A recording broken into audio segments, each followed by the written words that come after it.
ആണവ കരാറ് റഷ്യ അത് ഇറാനുമായി പുതിയ ഒരു സഹകരണത്തിൻ്റെ പാതയിലേക്ക് വരികയാണ്. ഇറാനുമായി ഒരു പുതിയ ഡീൽ. നേരത്തെ നമുക്കറിയാം, അമേരിക്കയുമായുള്ള ആണവ കരാറുമായി ബന്ധപ്പെട്ട് ഇറാൻ ആ യുദ്ധത്തിന് ശേഷം, ഇസ്രയേലുമായുള്ള യുദ്ധത്തിന് ശേഷം ഏകപക്ഷീയമായി പിന്മാറി. എന്നാൽ ഇപ്പോൾ ആണവ കരാർ റഷ്യയുമായി ഊട്ടിയുറപ്പിക്കാൻ വേണ്ടിയുള്ള ശ്രമമാണ് നടക്കുന്നത്. ഇത് വിജയിക്കുമോ? അതാണ് എല്ലാവരും നോക്കിക്കാണുന്നത്. രണ്ട് കാരണങ്ങൾ കൊണ്ടാണ് നമുക്ക് ഈ വിഷയത്തിൽ സാധ്യമാണ് എന്ന് ഉറപ്പിച്ച് പറയാൻ കഴിയുന്നത്. റഷ്യക്ക് ഇപ്പോഴത്തെ സാഹചര്യം നന്നായി യൂട്ടിലൈസ് ചെയ്യാൻ കഴിഞ്ഞാൽ അവർ ഏറ്റവും വലിയ നെഗോഷിയേറ്ററായി മാറും. അതല്ല, അവർക്ക് ഏതെങ്കിലും രീതിയിൽ അടി തെറ്റിയാൽ, അതായത് ഇപ്പോഴത്തെ സംവിധാനങ്ങൾ കൃത്യമായി ഉപയോഗിക്കാൻ പറ്റാത്ത ഒരു സാഹചര്യം വന്നാൽ ഏതൊക്കെ രീതിയിലാണ് തിരിച്ചടി എന്ന് പറയാൻ കഴിയില്ല.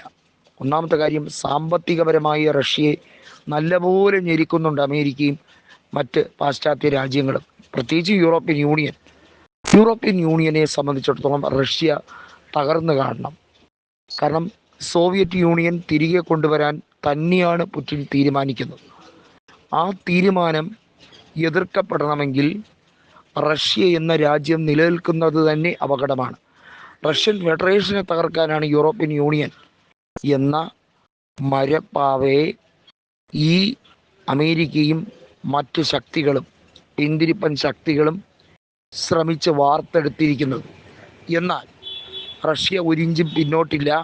ആണവ കരാർ ഇറാനുമായി ഒപ്പിടുന്നു. അതിനോടൊപ്പം തന്നെ ഏഷ്യൻ രാജ്യങ്ങൾ, പ്രത്യേകിച്ചും അറബ് രാജ്യങ്ങളുമായി കൂടുതൽ സഹവർത്തിത്വം ആവശ്യമാകുന്ന രീതിയിലേക്ക് കാര്യങ്ങൾ നീക്കുന്നു. അങ്ങനെ വന്നാൽ തീർച്ചയായും റഷ്യയ്ക്ക് മേൽക്കൈ ഉണ്ടാകും. നമുക്കറിയാമല്ലോ, രണ്ടാം ലോക മഹായുദ്ധത്തിന് ശേഷം USSRും എന്ന രീതിയിൽ രണ്ട് സൂപ്പർ പവർ എന്ന രീതിയിലാണ് റഷ്യയും അമേരിക്കയും മാറിയത്.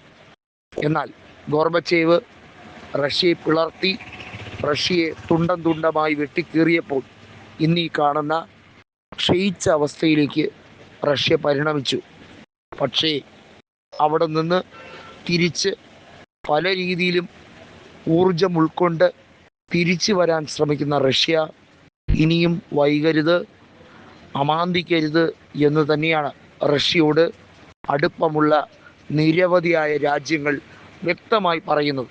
കാരണം ഇതൊരു ഗോൾഡൻ ചാൻസാണ്. ഈ ഒരു ചാൻസ് പിന്നെ എപ്പോഴും കിട്ടില്ല.